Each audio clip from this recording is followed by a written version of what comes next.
From independent Alberta. Yeah! Yes, Brexit! Woo! So this is a piece from my broader manuscript, which is about life with a very bad husband.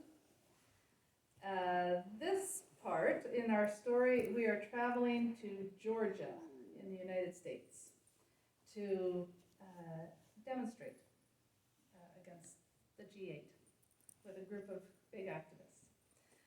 We have to go across the border from Canada to the US. We are facing some challenges, mine being a previous arrest in the United States, and Alvin, my husband's, having had criminal history as well.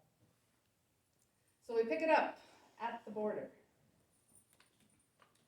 The border crossing was worse than I expected.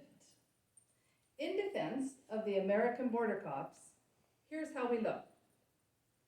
My little bright purple Ford Escort pulling a bright yellow and purple trailer with vines pasted around the top and around the door.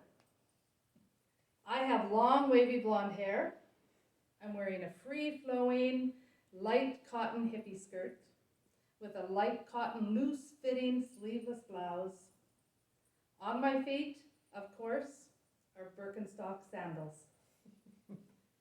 Alvin is dressed almost identically. We used to joke that we could share clothes. Add for him a toque on his balding head and a long beard braided. I would have checked us too. In our trailer, we had hidden a couple of gas masks in case we faced tear gas in the demonstrations. Neither of us used drugs or drank alcohol, much. But I imagine the border cops might have expected we did. As with all my travels, I had bought a new journal so that no information about my life could be revealed. We would absolutely not admit we were headed to a demonstration. Merely on vacation. The tall, slender, but tough-looking cop invited Alvin in for an interview. I was left sitting in the waiting room as they thoroughly looked through our car and trailer. As Alvin was inside for his interview, I remember thinking, poor Alvin, I hope they aren't too hard on him. About a half an hour later, the border cop came out to the counter. She was very dramatically pulling on the rubber gloves.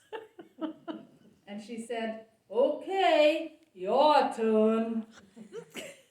I was shocked and wanted to poop my pants. I completely did not believe that I was going to get an interview. I followed her into an interview room where she took my purse, made of course of patchwork velvet fabrics with a long fringy strap. She unceremoniously dumped it on the table between us and started going through each item piece by piece.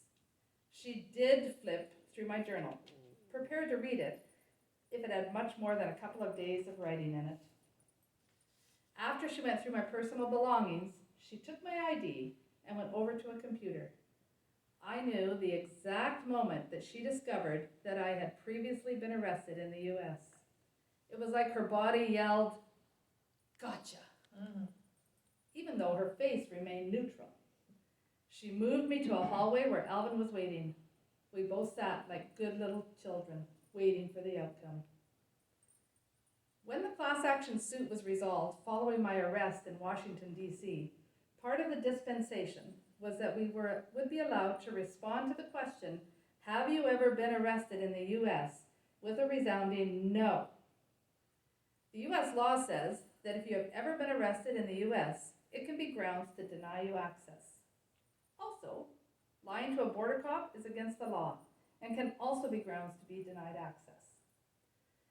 The cop asked me, in her southern U.S. drawl, "Tell me, Ms. Allen, have you ever been arrested in the United States of America?" Wishing desperately that I had gone to the bathroom before we hit the border, because now I was sure I was going to poop my pants. I responded with a strong but unconvincing, no? She made her way across the room, asking me again, ma'am, are you sure that you have never been arrested in the United States of America? In my nervous way, I started grinning, a ridiculous, fawning kind of grin, but it was impossible to stop myself. I'm sure. In that moment, it became clear that she knew, that I knew, that she knew I was lying. But there was nothing she could do about it. She was not allowed to know that I had been arrested. My arrest was supposed to have been swept from the legal system. She made one more attempt, coming right up to me and leaning over me and asking the question once more, ma'am? My answer was the same. She had to let us go. It was a sweet victory.